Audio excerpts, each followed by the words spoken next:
ओम शांति। 28/12/22 के बाबा के साकार अनमोल धारणा युक्त मधुर महावाक्य हैं। बाबा ने कहा, सदा स्मृति रहे पतित पावन बाप आया है हमें पावन बनाने के लिए। हम गॉड फादरली स्टूडेंट हैं। पढ़ाई का बहुत कदर रखना है, कृपा आदि मांगनी नहीं है, योग बल से अपने विकर्म विनाश करने हैं।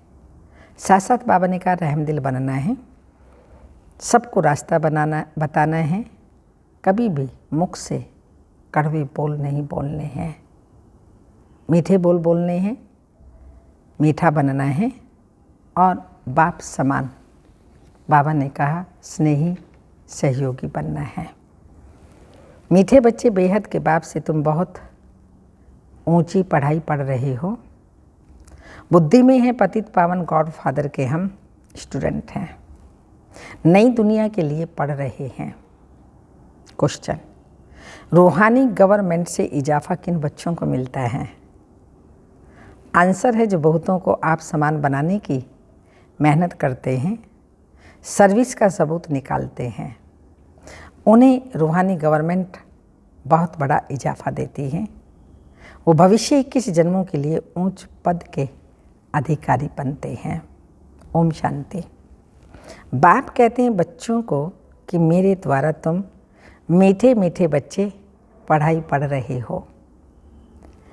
यह पढ़ाई है ही नई दुनिया के लिए, और कोई ऐसा कह न सके कि हम नई दुनिया के लिए पढ़ा रहे हैं।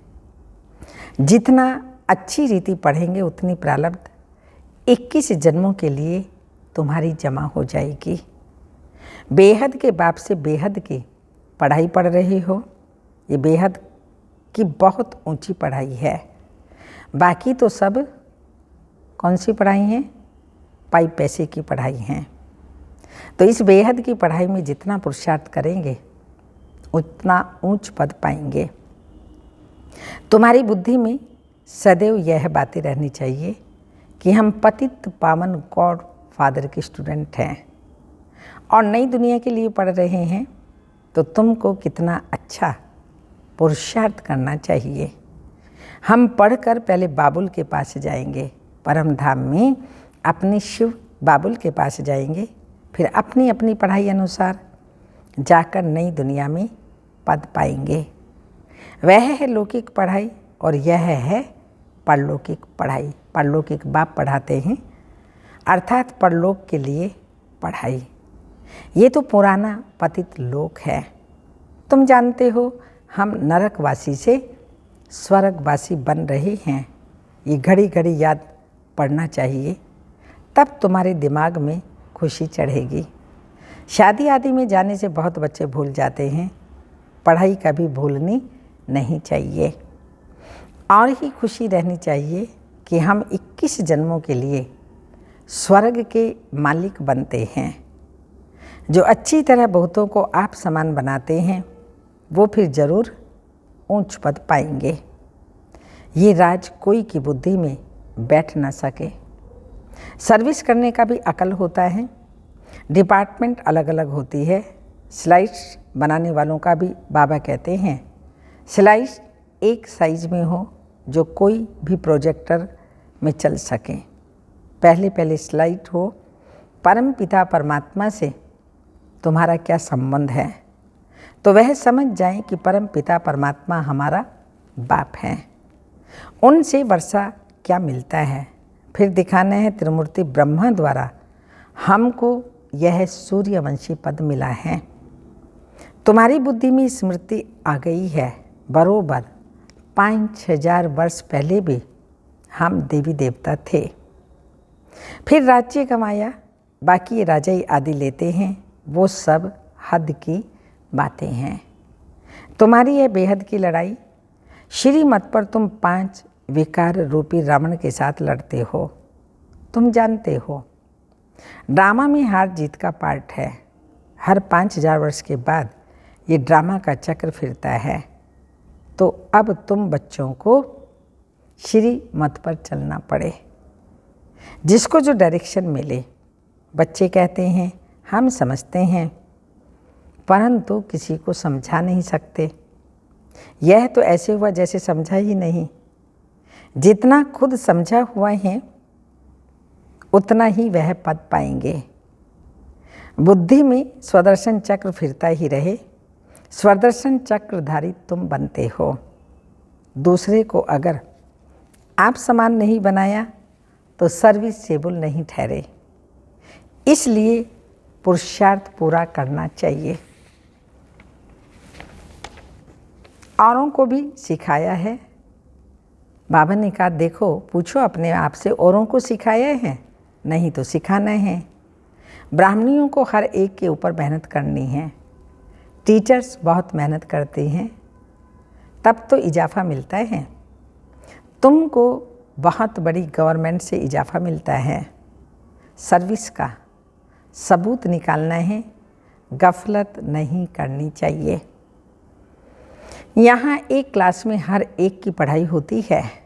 तुम जानते हो हम भविष्य में जाकर देवी देवता बनेंगे। विनाश भी जरूर होना है। जैसे कल्प पहले स्वर्ग में मकान आदि बनाए थे वही फिर बनाएंगे। ड्रामा मदद करते हैं।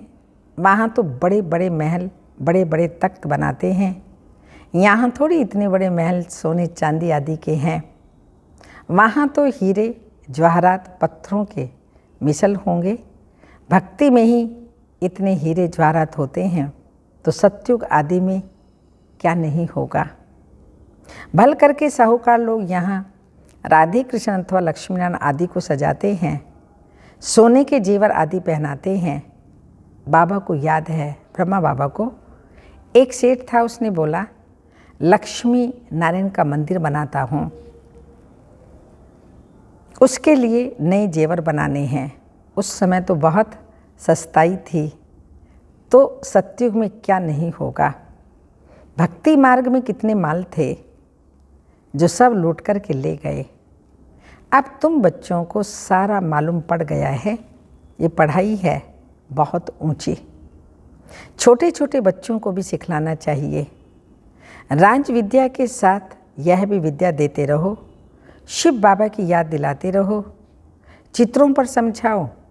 बच्चों का भी कल्याण करो। शिव बाबा स्वर्ग का रचयिता हैं। तुम शिव बाबा को याद करेंगे तो स्वर्ग के मालिक बनेंगे। अविनाशी ज्ञान का विनाश तो होता नहीं है। थोड़ा भी सुनाने से राजधानी में आ जाएंगे। सतयुग में लक्ष्मी नारायण का राज्य था, फिर कहाँ गया? हम तुमको समझाते हैं, गोया तुमको उस स्वर्ग का मालिक बना देंगे। सिखाने से सीख जाएंगे, मेहनत करनी है। फालतू बातों में टाइम वेस्ट नहीं करना चाहिए। गफलत करेंगे तो बहुत पछताएंगे। बाप धन कमाकर बच्चों को दे कर के जाते हैं। अभी तो सबका विनाश होना है। अभी भी कितने लड़ाई झगड़े, मौत आदि होते रहते हैं। यह कुछ नहीं है। अभी तो करोड़ों की अंदाज में विनाश होगा। सब जलकर ख़त्म हो जाने हैं। कब्रिस्तान बनना है, तब फिर परिस्तान बनेगा। कब्रिस्तान को तो बड़ा है, परिस्तान तो छोटा होगा। मुसलमान भी कहते हैं सब कब्र दाखिल हैं। खुदा आकर सबको जगाते हैं और वापस ले जाते हैं। इस समय सब आत्माएं कोई ना कोई के नाम रूप में हैं। कब्र में शरीर पड़ा है, बाकी आत्मा जाकर दूसरा शरीर लेती है। इस समय माया ने सबको कब्र दाखिल कर रखा है। सब मरे पड़े हैं, ख़त्म होने वाले हैं। इसलिए किसी से भी दिल नहीं लगानी है। दिल लगानी है एक बाबा के साथ। मेरा तो एक शिव बाबा, दूसरा ना कोई। आखिर में तुम्हारा सबसे ममत्व मिट जाएगा। एक बाप को याद करना है बस। तुम समझते हो हम ये पढ़ाई भविष्य 21 जन्मों के लिए पतित पावन बाप के द्वारा पढ़ रहे हैं। परमपिता परमात्मा मनुष्य सृष्टि का बीज रूप है, चैतन्य। आत्मा भी चैतन्य है। जब तक आत्मा शरीर में ना आए तो शरीर भी जड़ है। आत्मा ही चैतन्य है। अभी आत्मा को ज्ञान मिला है। हर एक आत्मा में अपना अपना पार्ट नोंदा हुआ है। हर एक की एक्ट अपनी अपनी है। वंडरफुल ड्रामा है। इसको कुदरत कहा जाता है। इतनी छोटी सी आत्मा में कितना पार्ट नोंदा हुआ है। ये रूहानी बातें जो सुप्रीम रूह बैठ तुमको समझाते हैं, सैर कराते हैं। सतयुग से लेकर कलयुग एंड तक बाबा हमको सैर कराते हैं। ये भी ड्रामा बना हुआ है।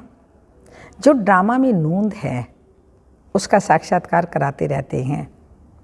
भक्त भल खेल पहले से भी अनादि बना हुआ है, परंतु मनुष्य नहीं जानते हैं कि ये अनादि हैं। तुम तो सब कुछ जानते हो। जो कुछ होता है 1 सेकंड के बाद वह पास्ट हो जाएगा। जो पास्ट हो जाता है तुम समझते हो ये ड्रामा था। बाप ने समझाया है सतयुग से लेकर क्या क्या पार्ट भरा हुआ है। ये बातें दुनिया नहीं जानती है। बाप कहते हैं मेरी बुद्धि में जो नॉलेज है वह तुमको दे रहा हूँ, तुमको भी आप समान बनाता हूँ। ये तो जानते हो सारी दुनिया भ्रष्टाचारी है। अब पहले पहल पावन बनना और बनाना है। तुम्हारे सिवाय कोई पवित्र बना न सके। अब बाप की श्रीमत पर चल। दैवी गुण धारण करने हैं, बहुत मीठा बोलना है, कोई भी कड़वा बोल ना निकले। अंडरलाइन, मीठा बोलना है, कोई भी कड़वा बोल ना निकले। सब पर रहम करना है। तुम सबको सिखला सकते हो भगवानो वाच्य, मन मना भव। उनको ये पता नहीं है कि भगवान कौन है और उन्होंने कब गीता सुनाई। तुम अभी समझते हो भगवानो वाच्य, अशरीरीपनो। देही के सब धर्म, मैं मुसलमान हूँ, पारसी हूँ, ये सब छोड़ दो। ये कौन कहते हैं? आत्मा ही तो सभी आपस में भाई भाई हैं, एक बाप के बच्चे हैं। आत्माएं अपने भाइयों को समझाती हैं कि बाप कहते हैं माँ में कम याद करो तो तुम मुक्ति धाम में चले जाएंगे। सब निर्वाण धाम जाने वाले हैं। 2 अक्षर भी याद कर समझाना चाहिए। भगवान सबका एक है, कृष्ण तो हो न सके। अब बाप कहते हैं देह के सभी धर्म त्याग, माँ में कम याद करो। आत्मा प्रकृति का आधार लेकर यहाँ पाठ बजाती है। क्राइस्ट के लिए भी कहते हैं अभी वह बैगर है, सभी की पुरानी ज्योति है। क्राइस्ट ने भी जरूर पुनर्जन्म लिया होगा, अभी तो लास्ट जन्म में होगा। इन मैसेंजर्स को भी बाप ही आकर जगाते हैं। पतितों को पावन बनाने वाला एक ही बाप है। सभी को पुनर्जन्म लेते लेते नीचे आना ही है। अभी कलयुग का अंत है। आगे चलकर यह भी मानेंगे, आवाज़ निकलेगा कि बाप आया हुआ है।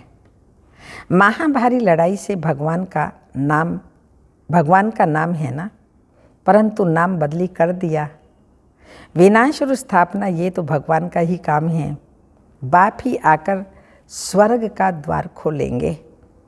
तुम्हारा नाम बाला है, शिव शक्ति सेना। तुमको पांडव क्यों कहते हैं? क्योंकि तुम रूहानी पंडे हो, स्वर्ग का रास्ता बताते हो। तो बाप बैठ सभी शास्त्रों का सार बताते हैं। इन बातों को समझेंगे वही जिन्होंने कल्प पहले समझा है। हम आत्मा ही पंडे हैं, सबको शांति धाम ले जाएंगे। फिर सुख धाम में आना है, दुख धाम का विनाश होना है। इसके लिए महाभारत लड़ाई है। तुम्हारी बुद्धि में सारी डिटेल है। मन मना भव, मध्य भव, इसमें सारा ज्ञान आ जाता है। जैसे बाबा नॉलेजफुल हैं, तुम बच्चे भी बनते हो। सिर्फ दिव्य दृष्टि की चाबी मैं अपने पास रखता हूँ। इसके बदले फिर तुमको विश्व का मालिक बनाता हूँ, मैं नहीं बनता हूँ। ये फ़र्क रहता है। दिव्य दृष्टि का पाठ भी तुम्हारे काम में आता है। भावना के भोगरे चने दे देते हैं। तो बाबा ने समझाया है, जगदम्बा का कितना मेला लगता है, लक्ष्मी नारायण का इतना मेला नहीं लगता। कितना फर्क है। लक्ष्मी के चित्र को तिजोरी में रखते हैं कि धन मिलेगा। भक्ति मार्ग में मिलते फिर भी क्या हैं, भोगरे चने। ज्ञान में मिलते हैं हीरे। लक्ष्मी से सिर्फ धन मांगते हैं। उनको ऐसा नहीं कहेंगे कि बच्चा दे दो, तंदुरुस्ती दे दो।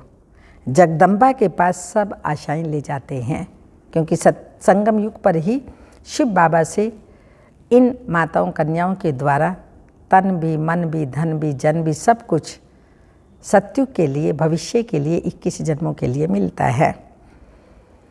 अभी तुम समझते हो हम पूज्य थे, अब पुजारी बने हैं, फिर पूज्य बनते हैं। ज्ञान से रोशनी मिल गई बच्चों को। तुम कितने निराले बन गए हो। ज्ञान अंजन सतगुरु दिया, अज्ञान अंधेर विनाश। तुम ड्रामा के आदि मध्यांत को जान गए हो, बुद्धि में आ गया है, तो तुमको इस पढ़ाई का कितना कदर होना चाहिए। वह पढ़ाई तो जन्म जन्मांतर पढ़ते आई हो, मिलता क्या है, चने। ये पढ़ाई एक जन्म से तुमको हीरे जवाहरात मिलते हैं। अब पुरुषार्थ करना है। ये तो तुम बच्चों का काम है। नहीं पढ़ते हैं, इसमें टीचर क्या करेंगे। कृपा की तो यहाँ पर बात ही नहीं है। संगम पर देवताओं की सारी राजधानी स्थापन हो रही है। योग बल से तुम अपने विकर्मों का विनाश करते हो, और ज्ञान अर्थात नॉलेज से तुम कितना ऊंच बनते हो। ज्ञान सागर और ज्ञान नदियों द्वारा स्नान करने से सद्गति होती है। बच्चों को समझाने की युक्तियाँ मिलती रहती हैं।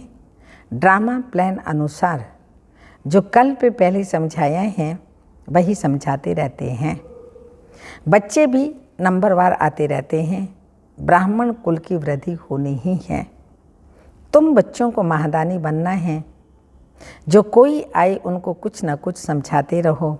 शंख ध्वनि करनी है। यहाँ जितनी तुम धारणा कर सकते हो उतनी घर में नहीं होती है। शास्त्रों में भी मधुबन का गायन है, वहाँ मुरली बजती है। अच्छा, मीठे मीठे सिक्के लदे बच्चों प्रति माता पिता बाप दादा का याद प्यार। Good morning, diamond morning. रूहानी बाप की रूहानी बच्चों को नमस्ते। हम रूहानी बच्चों के रूहानी माता पिता बाप दादा को याद प्यार। गुड मॉर्निंग, डायमंड मॉर्निंग, ओम नमस्ते। धारणा के लिए मुख्य सार हैं, पढ़ाई का कदर कदर रखना है। बाप से कृपा आदि नहीं मांगनी है। ज्ञान और योग बल जमा करना है। ज्ञान का भी बल और योग का भी बल दोनों को जमा करना है। सेकंड पॉइंट, रहमदिल बनना है। मुख से कभी भी कड़वे बोल नहीं बोलने हैं। सदा मीठा बोलना है। जो सबको सुख मिले ऐसे बोल बोलने हैं। आप सामान बनाने की सेवा जरूर करनी है। फिर हम जैसे मीठे बने औरों को भी ऐसा मीठा बनाने की सेवा करनी है। वरदान, विकारों रूपी सांपों को गले की माला बना देने वाले, विकारों रूपी सांपों को गले की माला बना देने वाले सच्चे तपस्वी पाओ। शंकर के गले में माला दिखाई है ना, कौन सी, सांपों की माला। और सांप पॉइजन वाले होते हैं। तो यहाँ बाबा हम बच्चों को समझा रहे हैं, काम क्रोध लोभ मोह अहंकार जो पॉइजन है, जो सबके अंदर है, उस पर विजय प्राप्त करने वाले ही कौन हैं, तपस्वी भाव। तो कैसे इन विकारों पर विजय प्राप्त करेंगे, तपस्या के बल से, योग के बल से, तपस्वी बन करके। तब वो यादगार माला दिखाई है। बाकी कोई ऐसे माला पहनने वाली बात नहीं है, पर इन विकारों रूपी सांपों को जीत कर बाबा के गले का हार बनने वाली बात है।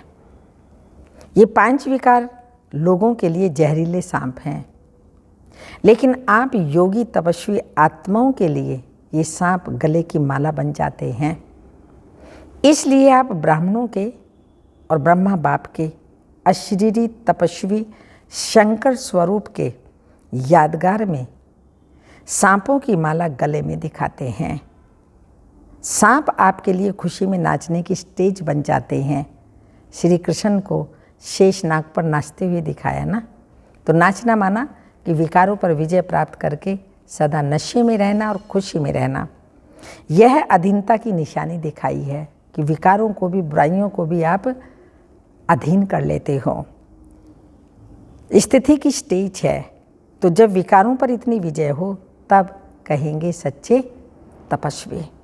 स्लोगन: पुराने संसार और संस्कारों से मरना ही जीते जी मरना है। पुराने संसार और संस्कारों से मरना ही जीते जी मरना है। अव्यक्त इशारा: कभी भी दिल छोटी नहीं करना, बड़ी दिल, बड़ा बाबा। बाप दादा का स्लोगन है, बड़ा दिल, सच्ची दिल, साफ दिल। बड़ा दिल, सच्ची दिल और साफ दिल, तो हर मुराद हासिल। जो भी किचड़ा आवे उस किचड़े को अपने पास नहीं रखना। जैसे कमरे की सफाई ना करो तो मच्छर हो जाते हैं ना, फिर बीमारियां होती हैं। ऐसे अगर मन में कोई भी बात रख ली, निकाला नहीं, तो वह वृद्धि को पाती रहेगी, तो मन को बीमार कर देगी। ओम शांति।